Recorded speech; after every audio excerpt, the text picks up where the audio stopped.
ጤና ይስጥልን ክቡራን የዩቲዩብ ቤተሰቦች፣ የሰዓቱን አጫጭር መረጃዎች እየቀርብ ያለው እስከ ፍጻሜው አብራችሁን ቆዩ።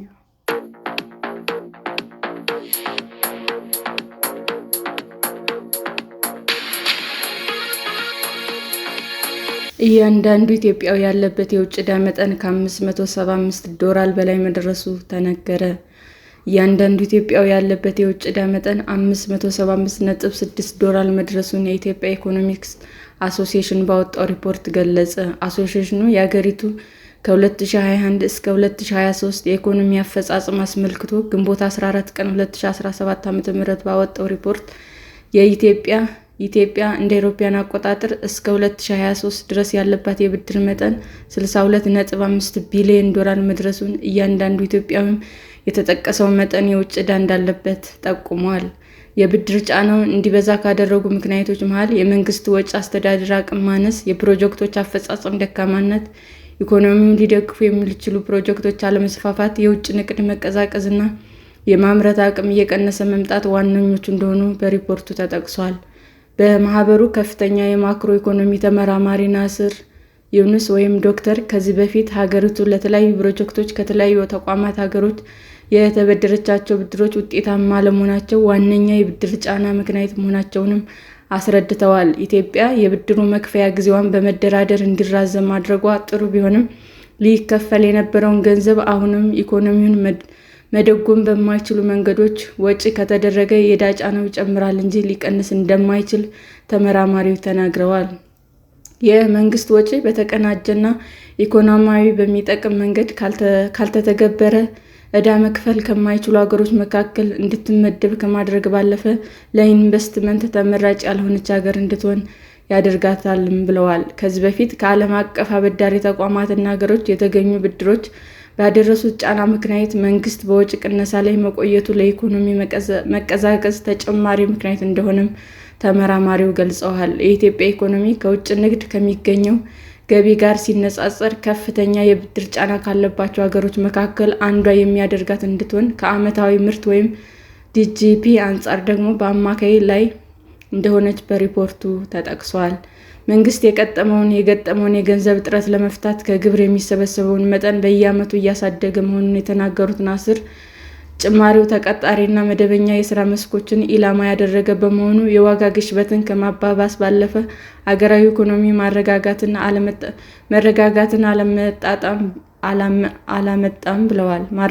አላመጣም ብለዋል። በመሆኑም መንግስት ለኢኮኖሚ ተጨማሪ አቅም የሚሆኑ ፕሮጀክቶችን ማስፋፋት፣ አዳዲስና ያልተለመዱ የግብር ማሰባሰቢያ አማራጮችን በመፈለግ የዋጋ ግሽበትን በማያባብስ ተቋማት ጋር መናበብን መሰረት ባደረገ መንገድ እንዲተገበርም ተመራማሪው አሳስበዋል። በከተማ ከሚኖረው ማህበረሰብ ውስጥም ከ25 በመቶ በላይ የሆኑ ሴቶች ስራ አጥ ናቸው የተባለ ሲሆን አገሪቱ በ1993 ዓ.ም ጀምሮ እየተገበረችው ያለው የሥነ ሕዝብ ፖሊሲ ከአሁኑ ወቅታዊ ሁኔታ ጋር ተመጋጋቢ እንዳልሆነም ተገልጿል። እንደ አውሮፓውያን አቆጣጠር ከ2020 ጀምሮ የኢትዮጵያ መንግስት ተገማች አለመሆኑ፣ የህዝብ እምነት ማጣት፣ መግባባት ላይ ያልተደረሰባቸው የልማት ስራዎች መኖር፣ ግጭቶች እና የውጭ ኢንቨስትመንት እንቅስቃሴዎች መቀነስ የመንግስትን አቅም እንዳዳከሙ አሶሲዬሽኑ በሪፖርቱ አመልክቷል።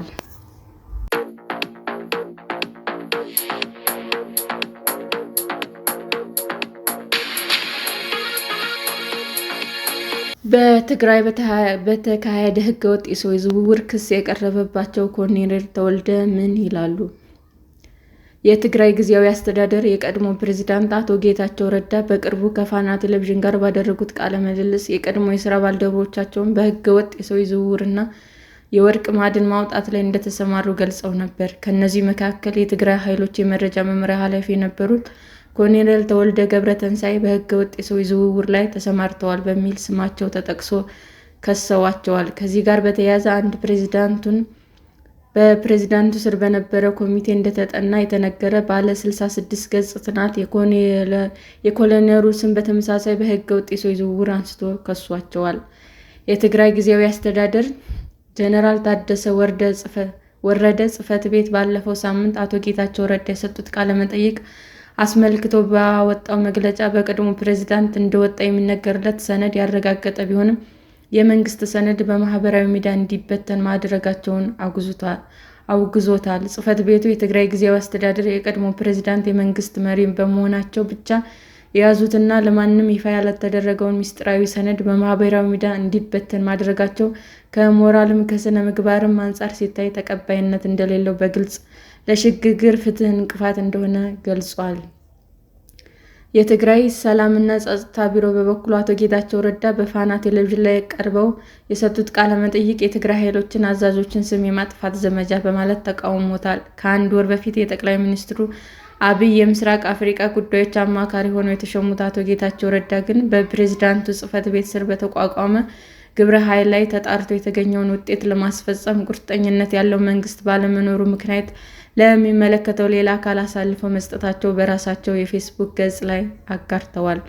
ቢቢሲ ትግረኛ በአቶ ጌታቸው ረዳ አንደበትና በትግራይ ጊዜያዊ አስተዳደር ትክክለኛ በሆኑ በተረጋገጠው ሰነድ ላይ በሕገ ወጥ የሰዎች ዝውውር ስማቸው የተጠቀሰውን ኮሎኔል ተወልደ ገብረትንሳኤን ያናገረ ሲሆን ስሜ ጠልሽቷል ሲሉ የቀረበባቸውን ወንጀል አስተባብለዋል።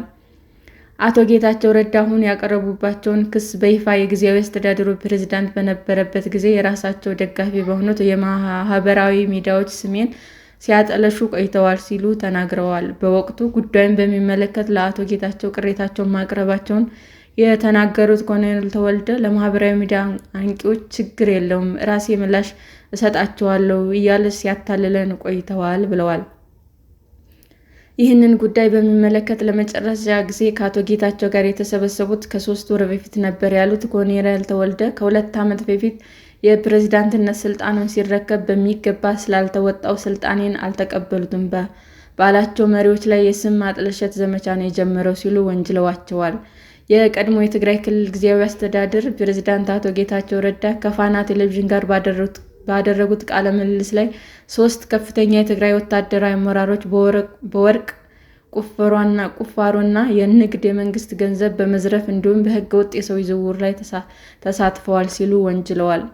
አቶ ጌታቸው ረዳ በቃለ ምልልሱ ላይ በስም ጠቅሰው የወነጀሏቸው 3 አመራሮች ብርጋዴር ጀነራል ምግበ ኃይሌ፣ ብርጋዴር ጀነራል ኃይለ ሥላሴ ግርማይ እና ኮሎኔል ተወልደ ገብረትንሳኤ ናቸው።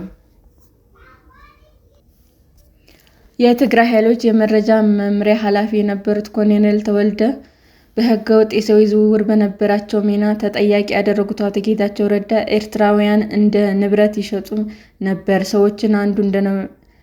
ኤርትራውያን እንደ ንብረት ይሸጡ ከነበሩ ሰዎች አንዱ እንደነበሩም ጠቅሰዋል። በትግራይ በኩል የነበረው ዓላማ የኤርትራ ሰራዊትን ለማፍረስ ሰዎችን እንዲመጡ ማድረግ የሚል እንደነበረ የጠቆሙት አቶ ጌታቸው ይህ ዘመቻ በስተኋላ ላይ ገንዘብ ያላቸውን ኤርትራውያን ወደ ማፈን፣ ማገት፣ መሸጥ መሸጋገሩንም ተናግረዋል። ኤርትራውያን ወጣቶች ከተያዙ በኋላ በውጭ አገራት ቤተሰቦች ያላቸውን በመለየት እያንዳንዱ ሰዎች በትንሹ $4,000 እንዲያስገቡ ይደረግ እንደነበሩ አቶ ጌታቸው በቃለ መጠይቃቸው ላይ ገልጸዋል። ኮሎኔል ተወልደ ለቀረበባቸው ውንጀላ በሰጡት ምላሽ እኔ በእንደዚህ አይነት ሕገወጥ ተግባር ሊያሳትፍ የሚችል ስነ ምግባርም ሆነ ስብዕና የለኝም ብለዋል። አክለውም እኔ ብቻ ሳልሆን እዚያ በሰነዱ ላይ ስማቸው የተጠቀሱት በስር የሚገኙ የኔ የምመራቸው ባልደረቦች እንደዚህ አይነት ተግባር ላይ የሚሳተፉ አይደሉም ብለዋል። ኮሎኔል ተወልደ ፈጽመውታል የተባለው ሕገወጥ የሰዎች ዝውውር በሕግና በስነ ስርዓት ተጣርቶ እንጂ በሕገወጥ ስርዓት ውስጥ ከተገኘ ለመቀጣት የሚያስፈራኝ ነገር የለኝም ብለዋል። አቶ ጌታቸው ረዳ የጊዜያዊ አስተዳደር ፕሬዝዳንት በነበሩበት ወቅት ድብቅ እስር ቤቶች እንዳላቸው የሚያመለክት ክስ አቅርበውባቸው እንደነበረም ገልጸዋል። በዚያ ስብሰባ ላይ የተጠቀሱት ድብቅ እስር ቤቶች የት ነው ያሉት? እነማንስ ናቸው የታሰሩበት? የሚል ጥያቄ ቀርቦ እንደነበረ ጠቅሰው ይህን ጉዳይ በሚዲያ ወጥቼ መናገሬ ተሳስቻለሁ ማለቱን የህወሓትም ሆነ የሰራዊት አዛዦች ያውቃሉ ብለዋል። ኮሎኔል ተወልደ ይመሩት የነበረ ክፍለ ከተለያዩ የኢትዮጵያ ክፍሎች ወደ ትግራይ መጥተው በህገወጥ መሳሪያ ንግድ ላይ የተሰማሩ ሰዎችን ከነጠቃቸውና ማስረጃውን ይዘው ለፖሊስ ያስረከብናቸው ሰዎች ነበሩ ብለዋል። ነገር ግን በወቅቱ በተለያዩ ማህበራዊ መገናኛዎች ላይ ጉዳዩ አጀንዳ በመሆኑ እና ጫና በመፍጠሩ በህገወጥ መሳሪያዎች ንግድ ተያዙ ያሏቸው ግለሰቦች ለመልቀቃቸውንም ተናግረዋል። አቶ ጌታቸው ከፋና ጋር ባደረጉት ቃለ ምልልስ ቃለ ምልልስ ላይ በህገወጥ ሰዎች ዝውውር የተሰማሩ ሰዎች የውጭ አካውንት ከፍተው በሺዎች የሚቆጠሩ ሰዎችን እያገቱ ኤርትራውያን የሚሸጡ የትግራይ ሰራዊት አመራሮች እንደነበሩ ተናግረዋል። ይህ በኤርትራውያን ላይ ሲካሄድ የቆየው ህገወጥ የሰዎች ዝውውር በስተመጨረሻ ወደ ትግራይ ተወላጆች መዞሩንም በቃለ ምልልሳቸው ላይ አመልክተዋል። ኮሎኔል ተወልደ በማህበራዊ ሚዲያ ላይ ስለተሰራጨው ሰነድ እና በራሳቸው ላይ ስለቀረበው ውንጀላ ዝርዝር መረጃ እንደሌላቸው፣ ነገር ግን እስካሁን ድረስ በራሳቸውም ሆነ በስራቸው በነበሩ ሌሎች ባልደረቦቻቸው ላይ የቀረበ አንድም ክስ እንደሌለ ተናግረዋል። አክለውም በትግራይ ህገወጥ የሰዎች ዝውውር እንዳለ ታምኖ በፕሬዝዳንት ታደሰ የተቋቋመ ኮሚቴ ይህንኑ የህገወጥ ድርጊት ለማጣራት ስራ ላይ እንደነበረም አውቀዋል ብለዋል። በእኔ ስር የነበረች ጸረ መረጃ የምትባል ክፍል ከዚህ ጋር በተያያዘ በስህተት ታግዳ ነበር። ይህ ኮሚቴ ባጣራው መሰረት ይቅርታ ጠይቀን ስራዋን መቀጠሏን አውቀዋል ብለዋል። በጌታቸው ረዳ የተበተነው ሰነድ ላይ የኔና የባልደረቦቼ ስም እንዳለ አውቃለሁ ያሉት ኮሎኔል ተወልደ ቢሆንም እስካሁን በራሴና በሌሎች በሰነዱ ላይ የተጠቀሱ ሰዎች ላይ የቀረበ ይፋዊ ክስ የለም። ከዚህ በፊት ቢቢሲ ያናገራቸው ኤርትራውያን እንዲሁም የትግራይ ተወላጆች ትግራይ ውስጥ ታግተው ገንዘብ ተጠይቀው መክፈላቸውንም ተናግረዋል። እንደ አንድ ከፍተኛ የጸጥታ ኃላፊ ይህ ጉዳይ በቀጥታ የሚመለከተው ራሳቸውን እንደሆነ የተጠየቁት ኮሎኔል ተወልደ ኤርትራውያንና ታዳጊ የትግራይ ሴቶችን ወደ አረብ ሀገር እንወስዳቸዋለን በሚል የተለያዩ ህገወጥ ተግባራት እንደሚፈጽሙ ለሚመለከተው የመንግስት አካል አጥንቼ አቅርቤያለሁ ብለዋል። በዚህ ጥናት መሰረት ኤርትራውያን አግተው ገንዘብ የተቀበሉ ሰዎች እንዲያዙ አድርገናል። ይህንን ከትግራይ ክልል ፖሊስ ማረጋገጥ ይቻላል። ከህገወጥ ሰዎች ዝውውር ጋር በተያያዘ ምን ያህል ሰዎች በቁጥጥር ስር መዋላቸውን የተጠየቁት ኮሎኔል ተወልደ ከቢሮ ውጭ በመሆን ይህንን ያህል ብሎ ቁጥሩን ለመናገር ይከብደኛል፣ ግን ደግሞ ከህገወጥ ሰዎች ዝውውር ጋር በተያያዘ እስከ አረብ ሀገራት ድረስ መረባቸውን የዘረጉ በርካታ ሰዎች በቁጥጥር ስር እንደዋልን ግን አፌን ሞልቼ መናገር እችላለሁ ብለዋል። አቶ ጌታቸው ረዳ በቃለ ምልልሳቸው ላይ ህገ ወጥ ሰዎች ዝውውር ተጣጥፎ እንዲቀጥል የሚያደርጉ ሰዎች አሁንም መኖራቸውን ገልጸው ነበር። አቶ ጌታቸው በትግራይ ወታደራዊ አመራሮች ተፈጽሟል ካሏቸው ወንጀሎች ጀርባ የፖለቲካዊ አመራር እጅ አለበት ብለዋል። የቀድሞ የትግራይ ክልል ጊዜያዊ አስተዳደር ወንጀል ተጠያቂ የሆኑ ሰዎች እርምጃ ሳይወሰድባቸው የቀረው በጸጥታ አመራሮች እምቢተኝነት መሆኑን በቃለ ምልልሳቸው ላይ ተናግረዋል። ኮሎኔል ተወልደ ከቢቢሲ ጋር ባደረጉት ቆይታ ጠቅላይ ሚኒስትር አብይ አህመድ ጋር ስለነበራቸው የቆየ ትውውቅ አጋርተዋል። ከጠቅላይ ሚኒስትሩ ጋር የሚተዋወቁት በኢትዮ ኤርትራ ጦርነት ወቅት ባደመ ግንባር በአንድ ክፍል ውስጥ ሆነው ነው። ጠቅላይ ሚኒስትሩ ጨምሮ 8 ሰዎች የሚይዘው የዚህ ክፍል ኃላፊ እንደነበሩ ኮሎኔሉ ይናገራሉ። በአንድ አጋጣሚ ኮሎኔል ከፍተኛ ድብደባ በነበረበት ወቅት ለዚያኔው ወታደር የአሁኑ ጠቅላይ ሚኒስትር አብይ ከፍተኛ ድብደባ ስለነበረ ቶሎ በልና ምሽግህ ውስጥ ግባ ካሏቸው በኋላ ምሽግ ውስጥ ያልነበሩት ሌሎች 7 አባላት መገደላቸውንም ይናገራሉ። በዚህ ሁኔታ የአሁኑ ጠቅላይ ሚኒስትር ሕይወታቸውን እንደታደጉ ያወሳሉ። በተጨማሪም ጠቅላይ ሚኒስትር አብይ በ1997 በደቡብ አፍሪካ ተማሪ በነበሩበት ጊዜ ኮሎኔል ተወልደም ሕክምና ለማድረግ ወደዚያው ባቀኑበት ጊዜ ከአብይ ለ1 ሳምንት ያህል እንዳስታመሟቸው በመግለጽ የሁለቱ ወዳጅነት የጠነከረ ነበር ይላሉ። የትግራይ ጦርነት ተቀስቅሶ የኤርትራና የኢትዮጵያን ሰራዊት ሸር እንዳስላሴን በተቆጣጠረ ማግስት ኮሎኔሉ በከተማው ያስገነቡትን ባለሶስት ኮከብ ሆቴል እንደወደመባቸውም ገልጸዋል። ሆቴሉ በማን እንደወደመ ከቢቢሲ ለቀረበላቸው ጥያቄ ምላሽ የሰጡት ኮሎኔል ተወልደ ሆቴሉን ማን እንዳወደመው በግል ያጣራሁት ነገር የለም፣ ቢሆንም ሆቴሉ የወደመበት ሁኔታ ተኩስ ባልነበረበትና ሌሊት ሰው በተኛበት አጋጣሚ መሆኑን እንደሚያውቁ ተናግረዋል። ከዚህ በተጨማሪ በጦርነቱ ወቅት በኤርትራ ወታደሮች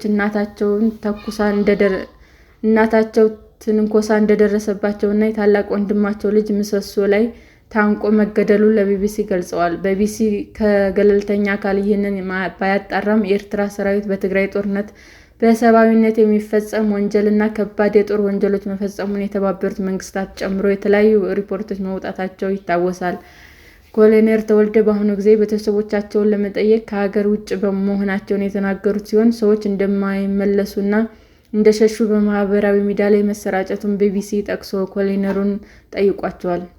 እሳቸውም አቶ ጌታቸው ፋና ቴሌቪዥን ላይ ቀርበው ስለ እኔ ከተናገሩት በኋላ ብዙ ሰዎች ደውለው ባትመለስ፣ ሀገር ብትቀይር፣ ስትገባ በሌላ መንገድ ብትመለስ የሚሉ ምክሮች ለግሰውኛል። እኔ ግን ከሀገር የወጣሁት በህጋዊ መንገድ ሲሆን ስመለስም በዚህ ሁኔታ ነው ሲሉ እና ጉዳያቸውን ሲጨርሱ ወደ ሀገር ቤት እንደሚመለሱም ለቢቢሲ አስረድተዋል።